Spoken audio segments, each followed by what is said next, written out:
وكفى وسلام على عباده الذين اصطفى أما بعد فأعوذ بالله من الشيطان الرجيم بسم الله الرحمن الرحيم إنه لكم عدو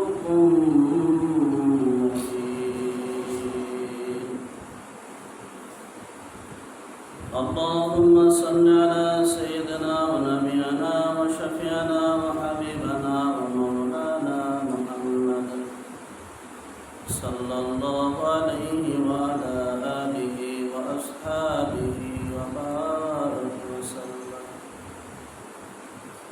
الحمد لله الله تبارك وتعالى দরবারে লাখো কোটি শুকর ও সুজুদ যে রব্বে করিম আপনাকে আমাকে দুনিয়ার সমস্ত ঝামেলা থেকে ফারেক করে জুমার নামাজ আদায় করার উদ্দেশ্যে মালিকের ঘরে আসার মতো বসার মতো তৌফিক দান করছে। সেই মহান সত্তার দরবারে অন্তরের স্তর থেকে কালিমাতুল শুকরিয়া আদায় করে বলে আলহামদুলিল্লাহ।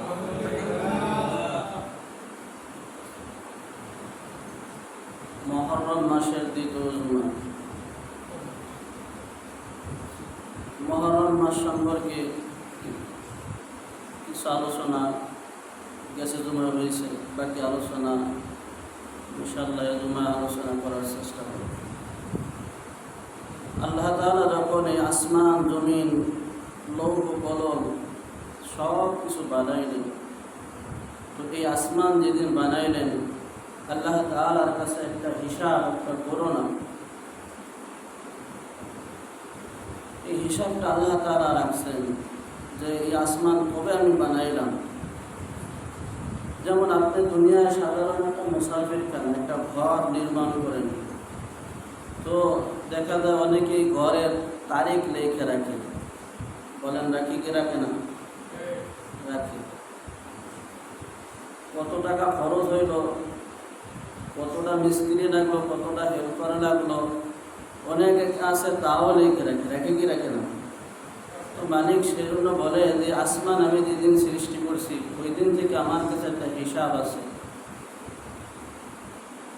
12 মাসে 1 বছর। কয় বছর? এটা আমরা সবাই জানি, জানি কি জানি না? তো এর ভিতরে 12টা মাস আছে। আল্লাহ তাআলা বলে 4টা মাস আমার কাছে অত্যন্ত দামি মাস। কয় মাস? 4টা মাস। জিলকাদ, জিলহজ, মুহররম, সফর। কয়টা মাস? অন্য জায়গায় আল্লাহ তাআলা বলে যে এই মুহররম মাসটা হলো আমার মাস। কার মাস? এই মুহররম মাসে 10 মুহররম আল্লাহ তাআলা ঐতিহাসিকগণ লিখতেছে যে 100টা ঘটনা ঘটাইছে। কয়টা ঘটনা? প্রত্যেকটা ঘটনা আপনার আমার জন্য নসিহত। 100টা বড় বড় ঘটনা ঘটাইছে। তার ভিতর বড় ঘটনা হলো আল্লাহ তাআলা এই দুনিয়ায় ওই দিন সৃষ্টি করছে। বলেন না সুবহানাল্লাহ। সর্বোপরি যেদিন কিয়ামত হইবে ওই দিনটার নাম হবে শুক্রবার। ওই দিন নাম কি? শুক্রবার। এমন একটা দিন আসবে ওই দিনের পরে আর কোনোদিন শনিবার হইবে না। অর্থাৎ যেই দিন এই পৃথিবী সব ধ্বংস হয়ে যাবে ওই দিনটা হলো শুক্রবার, 10ই মুহররম। কি বার? 10ই মুহররম। দেখেন কবরে প্রশ্ন হবে 3টা। কয়টা? আল্লাহ তাআলা আপনাকে আমাকে কত মহব্বত আর কত ভালোবাসে যা আমি ভাষায় প্রকাশ করতে পারবো না। কবরে প্রশ্ন হবে 3টা, তাও মালিক জানাইতেছে। জানাইছে না জানায় নাই? একটা ছাত্র পরীক্ষার আগে যদি সব প্রশ্ন হল করে ফেলায়, সে জানে যে এই সওয়াল জবাব, এই সওয়াল আসবে, এটার জবাব তোমার লিখতে হবে। বলেন তো এই ছাত্রটা কি পাস করবে না ফেল করবে? অবশ্যই পাস করবে। আর যদি ফেল করে বুঝবেন যে কপাল করা। ওটা কপাল করা কি? और कबल बोलते কারণ আল্লাহ তাআলা জানাই দিয়েছে কবরে প্রশ্ন তিনটা। কবরে কয়টা? তিনটা। হাসরে পাঁচটা। হাসরে পাঁচটা। এই দুনিয়া একদিন ধ্বংস হবে, সেই দিনের নাম শুক্রবার। সেই দিনের নাম কি? তো সব কিছু জানাইয়া দিল, সব কিছু বুঝাইয়া দিল, এরপরও যদি আমরা গোনা কইরা ওই জাহান্নামে যাই, এই দোষ কি আল্লাহর না আমার? অবশ্যই আমার। আল্লাহ তাআলা বলছে খবরদার, মুহররম মাসটা যেহেতু আমার নিজের মাস, এই মাসে তোমরা গোনা ছেড়ে দাও। কি ছেড়ে দাও? গোনা ছেড়ে দাও। দেখেন কখন ধরে কি শুরু হলো? এই বছর এমন গোনা শুরু চাপছে, এমন গোনা করা শুরু হয়েছে, আমরা মনে হয় যে আসমান জমিন পর্যন্ত আপনার আমার গোনার ধাক্কা লেগে যাইতেছে। কথা বলেন ঠিক? মানুষ মনে করতেছে না, মানুষের রক্ত নিয়ে সিনিমিনি খেলতেছে। কথা বলেন ঠিক? আজকে হাজারো মায়ের বুক আজকে খালি করতেছে, চিৎকার করতেছে, আমার সন্তান। এইটা দেখার জন্য কি আমরা সেই বাংলাদেশ স্বাধীন করছি? কথা বলেন। হ্যাঁ, এই জন্য আল্লাহ তাআলা বলেন খবরদার গোনা ছেড়ে দাও। কি ছেড়ে দাও? গোনা ছেড়ে দাও। কিন্তু এই বছর আমরা গোনা এমনভাবে গোনা করতেছি, আল্লাহ তাআলা হাদিসে পাকের ভিতর আসছে, মানুষ যখন গোনা করে, বনিয়াদম গোনা করবে, তো এই একটা শাস্তি আসমান থেকে বরাদ্দ হবে। মানুষ নেক আমল করবে তো আসমান থেকে ভালো ফয়সালা আসবে, মানুষ গোনা করবে তো এটা আসমান থেকে খারাপ ফয়সালাই আসবে। এইটাই স্বাভাবিক। কথা বলেন ঠিক কি? তো মানুষ যখন গোনা করবে তখন আল্লাহ তাআলা মাঝে মাঝে ভূমিকম্প দেবে। কি দেবে ভাই? ভূমিকম্প দিয়া সব কিছু উলাট পালাট করে ফেলাইবে। মাঝে মাঝে বন্যা দেবে, মাঝে মাঝে আগুন লাগাই দেবে। কথা বলেন ঠিক? মাঝে মাঝে আল্লাহু আকবার, ভাই ভাই হত্যা করাবে, ভাই ভাই রক্তপাত ঘটাবে। তাই ঘটাইতেছে না? এগুলা সব আপনার আমার হাতের কামাই। কিসের কামাই? হাতের কামাই। এই জন্য মেরে দোস্ত বুজুর্গ, দুনিয়ায় বেশি দিন থাকার জায়গা না, কেউ আমরা থাকতে পারবো না। তো আমাদের মূল স্থান, টার্গেট হলো কবর। এই কবরে যাব, অনন্ত অসীমকাল সেই কবরে থাকবো। কি জবাব দেবো? কি কামাই করতেছি? মালিকের কাছে কি পেশ করবো? ও দোস্ত, মানুষ যদি বিদেশে থাকে, প্রবাসে থাকে, ও জানে এইটা আমার দেশ না, আমার দেশ বাংলাদেশ। আমার দেশ কোথায়? বাংলাদেশ। লক্ষ লক্ষ টাকা যদি কামাই করে, প্রতি মাসে 2 লাখ 2.5 লাখ টাকাও যদি কামাই করে, ও জীবনে কোনোদিন চিন্তা আর ফিকির করে না যে আমি 5 তলা একটা বিল্ডিং আজকে আমি এরকমভাবে ইটালির জমিনে দিই। কেউ দেয়? কেউ দেয় না। কারণ এটা আমার স্থায়ী জায়গা না। আমার স্থায়ী জায়গা হলো বাংলাদেশ। আমি যাহা কিছু করব বাংলাদেশে করব। কথা কান ঠিক কিনা? ঠিক আমাদের এই স্থান এই দুনিয়ায় থাকার জায়গা না। আমরা যাহা কিছু করব এটা আখিরাতের জন্য করব। কারণ মানুষ সামান্য হায়াত দিয়ে আল্লাহ তাআলা দুনিয়ায় পাঠাইছে, এ দেখতে না দেখতে হায়াত শেষ হয়ে গেল। কই এক সময় তো এক সময় বাচ্চা ছিলাম, খেলাধুলা করতাম, দেখতে না দেখতে কোন সময়ের ভিতর হঠাৎ বড় হয়ে গেলাম, দাড়ি পাকা হয়ে গেল, এখন চোখে দেখি না, কানে শুনি না। কথা কান ঠিক কিনা? এইগুলা সব হলো মৃত্যুর যন্ত্রণা। তোমাকে সব কিছু ভুলাই দিতেছে। আগে আমরা এমন কিছু কথা যেগুলো আমরা মনে রাখতে পারতাম, এখন কিন্তু সেগুলো মনে রাখতে পারি না। পারি? সব ভুলে যাই। কেন ভুলে যাই? এইটা কবরের দিকে আস্তে আস্তে আমি যাইতেছি। তো দুনিয়ার সামান্য হায়াতের জন্য যদি তুমি গাড়ি করো, বাড়ি করো, সব কিছু তোমার লাগে, ওই গহীন কবরে আল্লাহু আকবার হাজার হাজার লক্ষ লক্ষ বছর ওই কবরে থাকতে হবে। এই কবরের জন্য কিছু সংসার করার দরকার আছে না নাই? এই জন্য নেক আমল করবে যারা আল্লাহ তাআলার মনোনীত বান্দা বান্দি হইবে, তারাই দুনিয়ার থেকে নেক আমল করে কবরকে সুন্দরভাবে সাজায়া দুনিয়ার থেকে যাবে। তাদের কোনো ভয় নাই। কথা কান ঠিক কিনা? অদস্তর বুজুর্গ, আল্লাহ তাআলা বিভিন্ন আয়াতে, বিভিন্ন জায়গায়, বিভিন্ন শব্দের দ্বারা, বিভিন্ন কাইফিয়তের দ্বারা জানাই দিয়েছে। আল্লাহ তাআলা বলেন, ইন্নাহু লাকুম আদুউম মুবিন। খবরদার, শয়তান তোমাদের প্রকাশ্য দুশমন।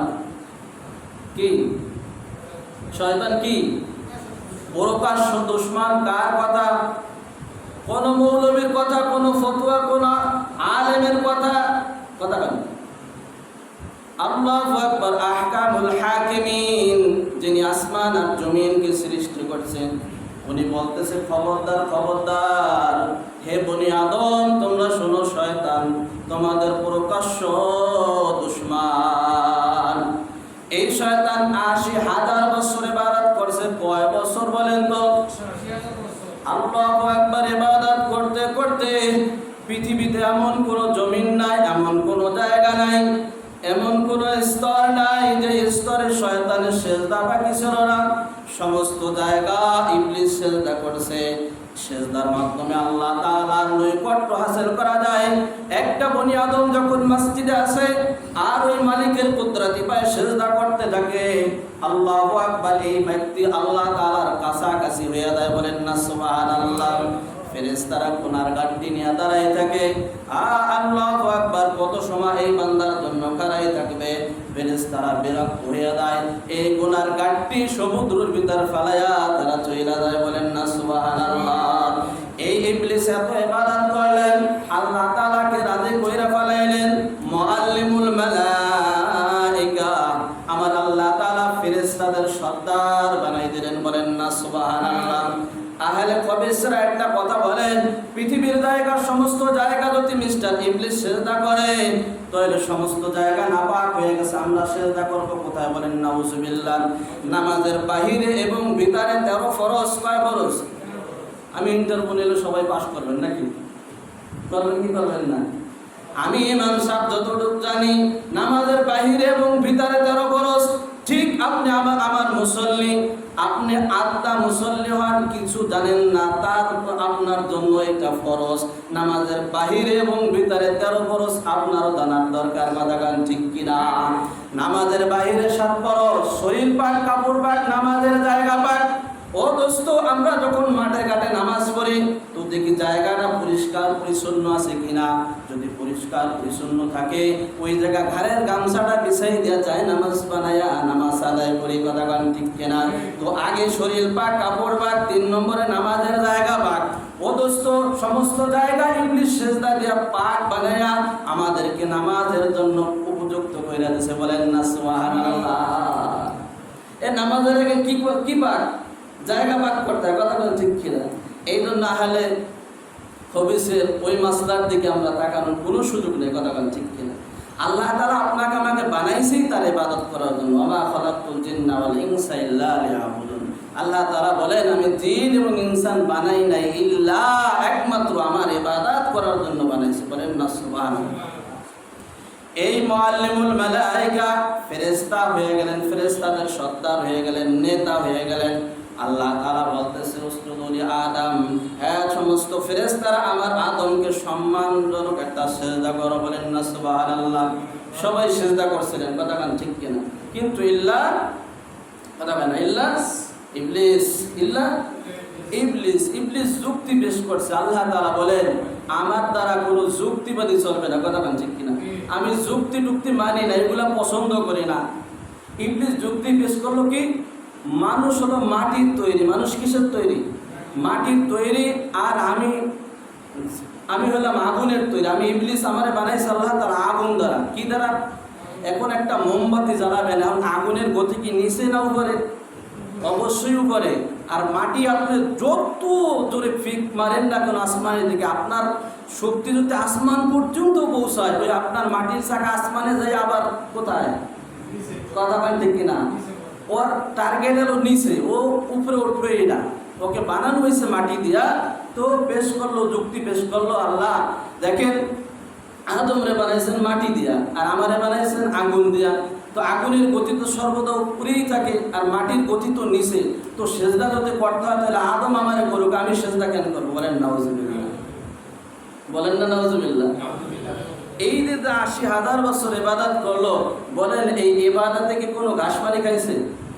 সব ধুলির সাথে হয়ে গেছে, সব নিঃশেষ হয়ে গেছে, সব কিছু সব বরবাদ হয়ে গেছে।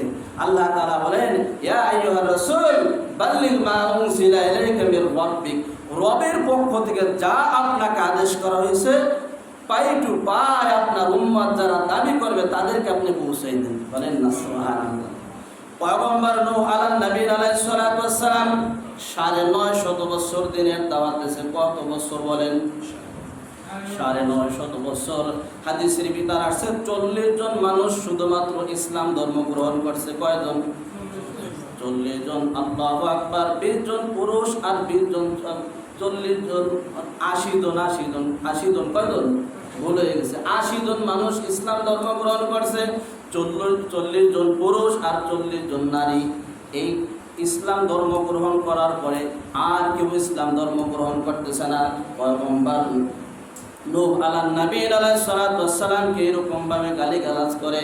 নূহ পয়গম্বর যখন দিনের দাওয়াত দেয়, কান আঙ্গুল দিয়া বন্ধ করে রাখে, এদিক সেদিকে তাকায়। পয়গম্বর নূহ আলাইহিস সালাতু ওয়াস সালামকে অত্যাচার করে, মায়ের হুমকি দেয়। কথা গান ঠিক না? আজকে হক কথা বলার তোরে জেলে ঢুকাইতো, আছে না নাই? হ্যাঁ, আজকে হক কথাও বলতে পারি না, আর না বলবো কি করবো? না বললেও তো উপায় নেই, উপায় আছে? এদারে আল্লাহর ভয়, ওদারে মানুষের ভয়। কথা গান ঠিক ছিল। বাংলাদেশ যখন স্বাধীন হয়েছে, তো তারা এই যে ভারত আলাদের সাথে পাকিস্তান আলাদের সাথে যুদ্ধ করে বাংলাদেশের পতাকা উত্তীর্ণ করছে, অনেক মানুষ শহীদ হয়েছে না? কথা না, শহীদ হয়েছে কি হয় নাই? হয়েছে। তো এই যে যারা শাহাদাত বরণ করলো, তো এবার আইসা জিজ্ঞাসা করতেছে যারা বড় বড় নেতা কেতা, তো এরা সবাই শহীদ বলো, এখন কি ফতোয়া দেবে? দেখেন মৌলবীরা কত ব্যবসাকার ভিতরে আছে। এখন চিন্তা করে, যদি এখন শহীদ কই, আমাদের কাছে তো কোনো দলিল নাই। দলিল আছে? দলিল নাই। তো কোনো দলিল নাই। এখন যদি বলিদের শহীদ হয়েছে, তাহলে তো কবর পিছিয়ে দেখা লাগবে। কথা কথা ঠিক কিনা? আর যদি কেউ শহীদ হয় না, তাহলে তো আমার মোল্লা মায়েরা অভাব নাই। কথা বোঝেন না? বোঝেন না? এদারে মানুষের ভয়, ওদারে আল্লাহর ভয়। যদি বলে শহীদ হয়েছে, আল্লাহ যদি কয় না শহীদ হয় নাই, এইভাবে মরলে শহীদ হয়, তোরে সরাসরি হয়েছে কিনা? কথা বলে। এখন সবাই ব্যবসাকার ভিতর আছে। একজন একটু মুরব্বী টাইপের, সে দিনকে মহব্বত করে। কি মহব্বত করে? নামাজ কালাম টুকটাক করে। আমি বলতেছে, হুজুর আপনারাই তো ফতুয়া দেন, তো সেই একটা শুনাই দেন। বাবা সে তো ভুলে গেছে, রাইফেলের গুলি যখন দেখছি, ও ওয়াজ ভুলে গেছে। কি হয়ে গেছে? ও আজ ভুলে গেছি। তাই কি ফতুয়া বাবা কন্দি? আপনারা কন্যায় শহীদের লাশ বসে না? হ্যাঁ হ্যাঁ, এটা তো কইছি। কথা কান ঠিক কিনা? শহীদের লাশ কি বসে? আরে বসে না, কাফনও পড়ছে না। কথা কান ঠিক কিনা? আল্লাহু আকবার কাবীরা। শহীদরা জিন্দেগিতে মরে না, এরা জীবিত। এরা কবরে আল্লাহ তাআলা ওই জান্নাতে খাবার খাওয়ায়। বলেন না সুবহানাল্লাহ? হ্যাঁ, মৌলবীরা এবার খুব কি পাইছে। হ্যাঁ, এরা যদি শহীদ হয় তাহলে কবর খোঁজেন, কবর খোঁজে দেখেন, যদি পান লাশ জিন্দা থাকে তাহলে শহীদ, নসে তারা শহীদ। বলেন না সুবহানাল্লাহ? এখন চিন্তা করে যে লাশ যদি কবর খুঁজে দেখে তো অস্তিত্ব থাকে না। কথা বলেন ঠিক কিনা? 7 দিন পরে, 3 দিন পরে মাথার চুল শেষ, 7 দিন পরে এই শরীরের চামড়া কিচ্ছু থাকে না, 41 দিন পরে হাড্ডিও তালাশ করে পাওয়া যায় না। কথা বলেন ঠিক কিনা? তো এবার চিন্তা করতেছে, যদি কবর খুঁজি আর যদি এই অবস্থা হয়ে যায়, তাহলে তো আমরা শহীদ হইতে পারবো না। কি তো ধরে না গেল সবাই শহীদ। কি সবাই শহীদ হয়েছে, সেইবারে আমরা শহীদ বলি। কথাটা ঠিক কিনা? আসলে শহীদ হয়েছে কিনা সেটা মালিক জানে। কথা বলে ঠিক কিনা? বললে না বললে বুক পুরা ছাই হয়ে যায়, আর বললে জেলখানায় যাই। কথা আমাদের কোনো অপরাধ নেই। কোনো অপরাধ আছে? কোনো অপরাধ নেই। অপরাধ কোরআন আর হাদিস। কি মোহাম্মদ এই জেলখানায় গেছে শুধু এই কারণে। কি কারণে? এই কোরআনের বাণী প্রসার করার কারণে জেলখানায় গেছে। কথা কান ঠিক কিনা? নচেত কিন্তু জেলখানায় যাওয়ার কোনো প্রশ্ন ছিল না। তো দোস্তর বুজুর্গ, নূহ আলাইহিস সালাম দেখে যে 80 জন ইসলাম ধর্ম গ্রহণ করেছে, আর কেউ ইসলাম ধর্ম গ্রহণ করে না। আল্লাহ তাআলার কাছ থেকে সিদ্ধান্ত হয়ে গেছে, পয়গম্বর নূহকে বলা হয় দ্বিতীয় আদম বলা হয়। আল্লাহু আকবার। এই যারা 80 জন ইসলাম ধর্ম গ্রহণ করছে, এর থেকে আর একজনও কমবেও না বাড়বেও না। এই যারা কাফের আছে, লক্ষ শতাধিক কাফের, এরা কেউ ইসলাম ধর্ম গ্রহণ করবে না। নূহ পয়গম্বর আল্লাহ তাআলার কাছে দোয়া করতেছে, আয় আল্লাহ, আমার সন্তান, আমার স্ত্রী, তারাও আমাকে অপবাদ দিতেছে, আমাকে বেইজ্জতি করতেছে, আমাকে মাইরা ফেলানোর হুমকি দিতেছে। আয় আল্লাহ, এই জাতিকে তুমি সব কিছু শেষ করে ফেলাও। নূহ পয়গম্বরের দোয়া আল্লাহ তাআলা কবুল করে নিয়েছে। বলেন না সুবহানাল্লাহ? পয়গম্বর নূহ আলাইহিস সালামের দোয়া কবুল করছে। নবীরা হলো মাসুম, নবীদের প্রত্যেকটা দোয়া আল্লাহ তাআলা কবুল করেন। পক্ষান্তরে মা বাবা যদি কোনো সন্তানের জন্য দোয়া করেন, এই সন্তানের জন্য ওই দোয়া আল্লাহ তাআলা কবুল করে নেয়। বলেন না সুবহানাল্লাহ? দোস্তর বুজুর্গ, নূহ আলাইহিস সালামকে আল্লাহ তাআলা বলতেছে, নূহ একটা কিস্তি বানাও। কি বানাও? নৌকা বানাও, জাহাজ বানাও, বিশাল ঐতিহাসিকগণ লিখতেছে যে এই জাহাজ বা এই নৌকার লম্বা দূরত্ব ছিল 300 গজ। কত গজ? 300 গজ। আরে ছিল 50 গজ। আরে কয় গজ? উচ্চতা ছিল 30 গজ। মোট হইল কত গজ? টোটাল 370 গজ। কথা হয় না? 370 গজ। এই জাহাজটা ছিল 3 তলা বিশিষ্ট। কয় তলা? 3 তলা বিশিষ্ট। এই বিশাল জাহাজ 300 গজ লম্বা, অনেক বড় না? এলাকায় মরুভূমি হাহাকার করতেছে, কোথাও কোনো পানির কোনো আশঙ্কা নাই। নূহ পয়গম্বর বলতেছে, পয়গম্বর নূহ যখন নাকি দেখবা যে চুলায় পানি এসে গেছে, কোথায় পানি এসে? চুলায় যখন পানি এসে গেছে, তোমার উম্মত নিয়ে ওই নৌকায় উঠবা। কথাগুলো খেয়াল করেন। তো এর আগে নূহ পয়গম্বর এক মহিলাকে দিনের দাওয়াত দিতেছে, ইসলাম বুঝাইতেছে, মা দুনিয়ায় থাকা যাবে না, দুনিয়া থাকার জায়গা না, একদিন ছিলাম না, এখন আছে, ভবিষ্যতে থাকবো না। এই দিন সম্পর্কে বুঝাইয়া বলতেছে, মা তুমি যদি বাঁচতে চাও তাহলে আমার এই নৌকায় তুমি উঠো। এই কথা বইলা বুড়িমার কাছ থেকে বিদায় নিয়ে আসছে। বুড়িমা বলছে যে বাবা কোন সময় চুলায় পানি আসবে আমি তো তার টের পাবো না, যখন সময় হবে তুমি আমাকে ডাক দিয়ে নৌকায় তুলে নিও। বলেন না সুবহানাল্লাহ। ওই নূহ নবী সেই মহিলার কথা আর মনে নাই। কি নাই? নূহ নবী ওই মহিলার কথা মনে নাই। আরবের মানুষেরা সবাই কি করছে? নূহ নবীর এই নৌকা দিয়ে ঠাট্টা করতেছে। কি করতেছে বলেন? ঠাট্টা বিদ্রোহ করতেছে। দেখো নবী, ও বলে আমার নবী, কত বেশ কি দেয় দেয় না। আমরা আমাকে মোল্লা বলতে কত খারাপ কয় মানুষের, কথা ঠিক কিনা? কত টিস্কেরি যে করে, আর মাদ্রাসায় ওরাইছে, ও করবে ভিক্ষা আছে না নাই? তো দেখেন এই আলেম কিন্তু তোমার কোনো কাজে লাগে না। আমি কই কোনো কাজে তোমার প্রয়োজন না, কিন্তু জানাজার সময় দরকার হয় না? হয় না? তোমার স্যার ইঞ্জিনিয়ার বানাইছো, জজ বানাইছো, সব পিছনে এই দুইটার ইমাম সামনে, কথা ঠিক কিনা? তো ইমামের দাম কি কম না বেশি? পৃথিবীর কোনো মানুষের কাছে যদি ইমামের দাম না থাকে, আমার আল্লাহ বলে ইন্নামা ইয়াখশাল্লাহু মিন ইবাদিহিল উলামা, আলেম ওলামারা আল্লাহকে ভয় করে। এরা যেই পরিমাণ আল্লাহকে ভয় করে, পৃথিবীর কোনো বস্তু কোনো ব্যক্তি এত ভয় আল্লাহকে করে না। বলেন না সুবহানাল্লাহ।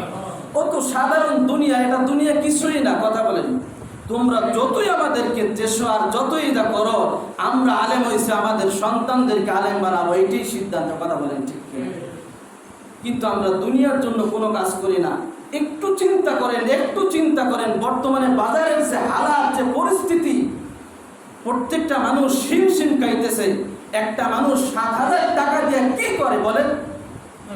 যারা সকাল বিকাল চা খায়, চার টেবিলে বসে, তার মাস শেষে হিসাব করবেন আজ থেকে নিয়ে মাস শেষে 9-10 হাজার টাকা এমনি চার টেবিলে চলে যায়। যায় কি যায় না? তো কি জন্য এখানে করে? কে আমরা অন্য কোনো কাজ নাই আমাদের? হ্যাঁ, সব কাজ আমরা করতে পারি, কিন্তু দিলের ভিতরে যে মালিকের ভয়, আলেম বানাইছে আল্লাহ, আলেম বানাইছে। যে আল্লাহ তাআলা যদি বলে এই পুরুষ্ট করে, শামীম তোমাকে আমি আলেম বানাইছিলাম, কত ছাত্র তোমার সাথে লেখাপড়া করছে, কই কোনো খবর নাই। কথা বল ঠিক কিনা? কোনো আলেম নাই, সব আজ জালেমের খাতায় নাম দিয়া দুনিয়ার দিক ছুটছে। আজকে তোমাকে আমি আলেম বানাইছি, তুমিও এই জাতির জিম্মাদার হিসাবে তোমাকে কবুল করছিলাম, কই কতটুকু হক আদায় করছো? এই ভয় যখন আসে, তখন এই মোসনাদ ছাইরা এই আর কোনো দিক যাইতে মন চায় না। যদিও 7,000-5,000 নিজের জীবন বাঁচাইতে কষ্ট হয়ে যাইতেছে, তারপরও তাকে এই জায়গা পয়রা যা আছে কপালে দেখা যাবে সকালে। এই ফিকির যদি না থাকতো, কোনো আলেম ইমামতি আর মাদ্রাসায় পড়াইয়া 7 আর 5,000 টাকা ইমামতি করতো না। কথা বলেন ঠিক? এরা বিশ্বাস করে আল্লাহর উপর, আল্লাহকে বিশ্বাস করে। আপনার সন্তান প্রতি মাসে 2 লাখ টাকা ইনকাম করে। কয় লাখ? 2 লাখ টাকা ফাটায়, তারপর আপনার সংসার চালাইতে হিমশিম খাইতেছে। আমারও তো একটা সংসার আছে, আমারও তো বাল বাচ্চা আছে, আমারও তো মা বাপ জিন্দা আছে, তাদের খরচ বহন করতে হয়, সবার জরুরত মিটাইতে হয়। কথা ঠিক কিনা? এই কথাগুলো আম পাবলিক কোনো সময় মাথায় নেয় না, কোনো সময় চিন্তা করে না। হুজুররে আরো যত কমান যায়, আরো যত চাপাই রাখা যায়, আর আলেমরে এত টাকা দিয়ে কি করে? কথা ঠিক কিনা? ফতুয়া দেশে দারুল উলুম দেওবান থেকে প্রত্যেকটি কিয়ামতের ময়দানে সব পাকড়াও করা হইবে। কি করবে? ওয়ামাকার আল্লাহ। আমি মৌলবী কোনো ফতুয়া দিই নাই, দারুল উলুম দেওবান থেকে ফতুয়া আসছে। দরকার হয় মসজিদ দুইটা একটা ভাঙ্গে একটা করো, কোনো অসুবিধা নেই। এত মসজিদের কি দরকার? কথা কান ঠিক কি? যে মসজিদে কোনো মুসল্লি থাকবে না, এত আলিশান থাকবে, শান শৌকত থাকবে, এসি থাকবে, বিদ্যুৎ থাকবে, এত সুন্দর পরিবেশ থাকবে, মুসল্লি নাই, এই মসজিদ কিয়ামতের ময়দানে তোমার জন্য নাজাতের জন্য ওসিলা হইবে না, তোমার জাহান্নামে যাওয়ার জন্য যথেষ্ট হইয়া যাইবে। কিয়ামতের আগে সমস্ত মসজিদগুলা টাইস ফিট এসি হইয়া যাইবে, চাকচিক্য হইয়া যাইবে, কিন্তু যার যেটা দরকার ছিল সেইটা হইবে না। কথা কান ঠিক কি? মুসল্লি নাই, ইমামের যেটা প্রয়োজন সেইটা মিটাইবে না, কিন্তু যত উন্নতি আছে সব চলবে। বলেন তো এই উন্নতি দিয়ে কি হইবে? বিশ্বনবী নামাজ পড়াইছে খেজুরের মসজিদ, খেজুরের পাতার মসজিদ, ঠিক ঠিক বৃষ্টি পড়ছে, সাহাবীরা সেজদা দিয়েছে তো কপালে কাদা লেগে গেছে। আর নামাজটা ছিল কত দামি নামাজ, আল্লাহু আকবার, সেজদা উঠাইছে, মালিক বলে যাও গফিরা লাহু মা তাকাদ্দামা মিন যামবিক ওয়া মা তাআখার। বলেন না সুবহানাল্লাহ। আজকে এত সেজদা দিয়ে এত দোয়া করি, কই কোনো দোয়া তো আসমানে কবুল হইতেছে না। কারণটা কি বাবা? কারণ খোঁজেন, কারণ খোঁজেন। বলতেছিলাম নূহ আলাইহিস সালাম যখন ৯৫০ বছর দাওয়াত দিয়েছে, ওই বুড়িমাকে দাওয়াত দিয়ে ওইখানে লাইকা চলে আসছে, প্লাবন শুরু হয়ে গেছে। আল্লাহু আকবার। এবার কি করতেছে কাফেরদের বাচ্চারা নূহ পয়গম্বরের এই নৌকায় উঠে সবাই মলত্যাগ করা শুরু হয়েছে, ঠাট্টা বিদ্রুপ করা শুরু হয়েছে। নূহ পয়গম্বরের এই জাহাজে উঠে সবাই মলত্যাগ করে, অর্থাৎ বাথরুম করে, বিভিন্ন ভাবে ঠাট্টা বিদ্রুপ করে। দেখেন নবীদেরকে ঠাট্টা করতেছে। আমি স্বামী মামাকে ঠাট্টা করবে না, তা তো হতে পারে না। কথা ঠিক? অবশ্যই ঠাট্টার ওই আসর যদি আমার গায়ে না লাগে আমি কোনো আলেম না। বলেন না সুবহানাল্লাহ। নবীরে ঠাট্টা করতেছে। নবী আল্লাহ হুকুম পাইয়া জাহাজ বানাইছে। কথা কেন না? নবীর মন গড়া জাহাজ বানাইছে? নবী আল্লাহর হুকুম পাইয়া জাহাজ বানাইছে। এই কাফেরের বাচ্চারা সেই জাহাজে বাথরুম করতেছে। কপাল পড়ছে, এমন পড়া পড়ছে, একটু পরে শুরু হবে মারি। কথা ঠিক কি? আল্লাহু আকবার। জাহাজ পুরো বইরা ফেলাইছে, কানায় কানায় ওই বাথরুম, ওই ময়লা পচইলা গেছে। আল্লাহ তাআলাকে ডাক দিয়ে বলতেছে, নূহ আলাইহিস সালাম আল্লাহকে ডাকতেছে, আল্লাহ তোমার নির্দেশ পেয়ে আমি জাহাজ বানাইলাম, এই জাহাজ কিভাবে নষ্ট করতেছে? আল্লাহ তাআলা বলছেন, নূহ টেনশন করো না, মাকারু ওয়া মাকারাল্লাহ আল্লাহু খায়রুল মাকিরিন। আল্লাহ ধরে না, ধরে না, ধরলে কিন্তু আর ছাড়ে না। নমরুদে ধরে না, ধরে না, এমন ধরা ধরছে ন্যাংরা মাসা দেয়া ওর অস্তিত্ব সব বিলীন করে দিয়েছে। ফেরাউনরে ধরে না, ধরে না, নীল দরিয়ায় আটু পানিতে সুবাইয়া সুবাইয়া মারছে। কথা ঠিক? আল্লাহ ছাড় দেয়, তবে ছেড়ে দেয় না। আল্লাহ কি দেয়? ছাড় দেয়, দেখি করতে পারতে পারে, কিন্তু ছেড়ে দেয় না। সে একটা মাপ কাটিয়েছে। কথা ঠিক কিনা? যাই হোক, এক বুড়া সবাই যখন নূর পায়খানা নৌকা হাঁকে, তো আমি একটু যাই আগে। তো উনি যখন বাথরুম করতে গেছে, বাস করে হয়েছে ওই জাহাজের ভিতরে বয়ে গেছে। আবু টাবু খাইয়ে খেয়ে এখন উঠতেছে। ওঠার পরে বাড়ি দিয়ে যখন গোসল করছে, তো এর আগে ওই ৮০ জন হলো মুসলমান। কয়জন? ৮০ জন। তো ৪০ জন পুরুষ আর লক্ষ লক্ষ কাফের একর সাথে যুদ্ধ করে পারা যাবে? এরা শুধু একটা বরদোয়া করে। বরদোয়া করা জায়েজ আছে। কথা ঠিক কিনা? বলতেছে, আল্লাহ এই কাফের গোষ্ঠী সব ধ্বংস করো, এখন সব কুষ্ঠ রূপ দিয়ে দাও। তো আল্লাহ তাআলা দোয়া কবুল করছে। বলেন না সুবহানাল্লাহ। তো আল্লাহ তাআলা বলে, তোমরা কিছু করতে পারো না, দোয়া তো করতে পারো, আমি আল্লাহ তাআলা শেষ করতে পারি। বলেন না সুবহানাল্লাহ। এই জন্য মাসলুমের দোয়া যখন আসমানে পৌঁছায়, কোনো জালেমকে আল্লাহ তাআলা ছাড়তেন না। বলেন না সুবহানাল্লাহ। মাসলুমের দোয়া অনেক বড় মারাত্মক জিনিস। তো এই ব্যক্তি যখন সমস্ত কাফের কুষ্ঠ রোগে ধরছে, কি রোগে বলেন? কুষ্ঠ রোগে ধরছে। ওই বুড়া যখন ওই জায়গা পড়ছে, ওই আবু টাবু খাইয়া যখন ওইটা বাসায় গেছে, গোসল করছে, দেখে যে কুষ্ঠ রোগ সব ভালো হয়ে গেছে। বলেন না সুবহানাল্লাহ। এখন এই খবর সকালবেলা যখন কাফেরের বাচ্চারা শুনছে, সবাই তো ওই রোগে আক্রান্ত, কোনো ডাক্তার বাইরে খাইলেও রোগ ভালো হইতেছে না। কয় কি ব্যাপার, তোমার কি হয়েছে? তুমি কোন কবিরাজের ঔষধ খাইছো? আমি সেই নূহ নবীর সেই ওই গুড় কবিরাজের ঔষধ খেয়ে আমি রোগ ভালো হয়ে গেছে। এই কাফের কানে যখন গেছে, সবাই এখন বালতি বেড়ে টানা শুরু হয়ে গেছে। কি বুঝলা? এমন টানা টানে নিজের গুড় টানতে টানতে এখন সব নৌকা খালি, কিন্তু এখনো যে রোগ আছে এখন পর্যন্ত সব শেষ হয় নাই। তো এবার কি করতেছে? পানি দিয়ে ধুইতেছে। কি করতেছে? পানি দিয়ে ধুইয়া কয়েকবার ধোয়া হয়ে গেছে। এই পানি যে লাগায় সেই সুস্থ হয়ে যায়। বলেন না সুবহানাল্লাহ। দেখছো খেলা কারে কয়? কি খেলা খেলাইছে? আমি নৌকা পুরা সাপ ধুইয়া পরিষ্কার করে ফেলাইছে, এবার জিব্বা দিয়ে চাটা শুরু হয়েছে। কি করতেছে? আল্লাহ তাআলা কাফেরদেরকে এমন একটা প্লাবন দিলেন, সব বিলির সাথে হয়ে গেল, সব ধ্বংস হয়ে গেল। ওই সময় কিনানও ধ্বংস হয়ে গেছে, বলেন না সুবহানাল্লাহ। আল্লাহ তাআলা ওই 40 জনকে নিয়ে আল্লাহু আকবার যখন ওই জাহাজে ওঠার জন্য হুকুম করছে, মুফাসসিরিন আব্দুল্লাহ বিন আব্বাস রাদিয়াল্লাহু তাআলা বলেন, সর্বপ্রথম ওই জাহাজে পিপিলিকাকে উঠাইছে। কি উঠাইছে? পিপিলিকা। সর্বপ্রথম পিপিলিকাকে ওই জাহাজ উঠাইছে। এই জাহাজ ছিল 3 তলা বিশিষ্ট, নিচ তলায় পশু পক্ষী রাখছে, দ্বিতীয় তলায় রাখছে মহিলাদেরকে, তৃতীয় তলায় রাখছে পুরুষদেরকে, বলেন না সুবহানাল্লাহ। সমস্ত মানুষ প্রাণী যখন উঠে গেছে, সর্বশেষ একটা গাধা বসে রয়েছে, যে আমি আয়াত করছি, আয়াতের শেষ করে আমি শেষ করতেছি। এই গাধাটা আর উঠতেছে না, 2 পাও সামনে দিয়েছে, 2 পাও পিছিয়ে। এখন এই গাধা আর উঠতেছে না, ওই শয়তান ল্যাসটাইনে ধরছে। কি ধরছে? ল্যাসটাইনে ধরছে। এবার নূহ নবী খুব গাদাইতেছে গাধারে, হে গাধা ওঠ টাকা, ওঠ তাড়াতাড়ি, তোর পর আল্লাহর গজব করো, তাড়াতাড়ি ওঠ, নইলে তো গজব আইসা যাবে, কাপড় তো সব শেষ হয়ে যেতেছে, কথা বলছি। তো এবার বলতেছে নূহ পয়গম্বর, এ শয়তান ওঠ। কি কইছে?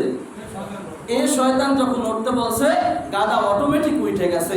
তো এবার ওই জাহাজের ভিতর নূহ পয়গম্বর সবাই যাচাই বাছাই করতেছে যে আল্লাহ তাআলা বলেন, খালাকনাকুম আজওয়াজা, আমি মানুষকে বানাইছি জোড়া জোড়া। নূহ পয়গম্বর তোমার জাহাজে যারা উঠবে তারা সব জোড়ায় জোড়ায় উঠবে, বলেন না সুবহানাল্লাহ।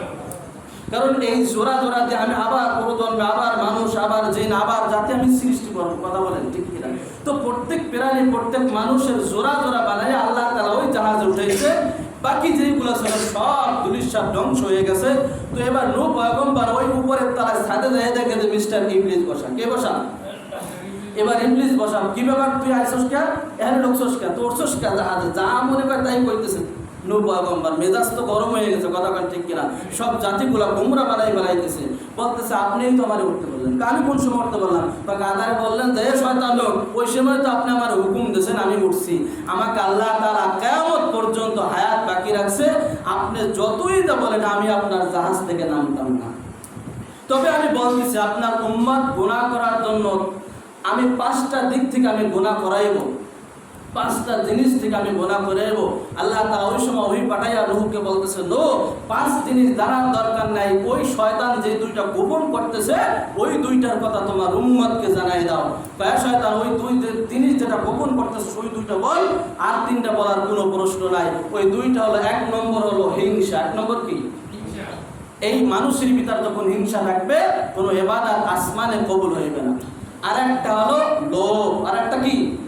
লোভ। বনি আদমের লোভ আছে না নাই? আছে, লোভ আছে। তো এই লোভ যখন থাকবে, আদম লোভ করছিল সারা জীবন আমি জান্নাতে থাকবো, এই যে লোভ করছিল, এই জন্য সে এইরকম ভাবে ক্ষতিগ্রস্ত হয়েছে, কথা বলেন ঠিক কিনা? তো এই 2টা জিনিস জানাই দিয়েছে। তো মিস্টার ইবলিস কিন্তু ওই জায়গা রয়েই গেছে, কথা বলেন ঠিক কিনা? তো ইবলিস বলে আমি 4 দিক থেকে আমি গুনাহ করাইব, ডান দিক থেকে, বাম দিক থেকে, সামনের দিক, পিছনের দিক থেকে। আল্লাহ তাআলা বলেন, যা ইবলিস তোরে আমি সুযোগ দিলাম, 2টা দিক চাস নাই, উপরের দিক আর নিচের দিক। এই উপরের দিক তাকায়া যখন বনি আদম গুনাহ ছেড়ে দেবে, আর 2 ফোঁটা চোখের পানি জমিনে গড়াই পড়বে নিচে, আমি আল্লাহ তাআলা জীবনের গুনাহগুলো মাফ করে দেব, বলেন সুবহানাল্লাহ। ও দোস্তর বুজুর্গ, আমার আয়াতের তরজমা হলো শয়তান আমাদের প্রকাশ্য দুশমন। শয়তান কি? প্রকাশ্য দুশমন। এই শয়তান থেকে আল্লাহ তাআলা আমাদেরকে জাতিকে হেফাজত করুক। যেহেতু শয়তান ইবাদত কইরা আল্লাহর কাছ থেকে হায়াত কিয়ামত পর্যন্ত নিয়েছে, কথা বলেন ঠিক কিনা? তো দোস্তর বুজুর্গ, যাহা কিছু বললাম সর্বপ্রথম আমি আমল করতে পারি, সকল ভাইদেরকে আমল করার তৌফিক দান করুন, আমিন।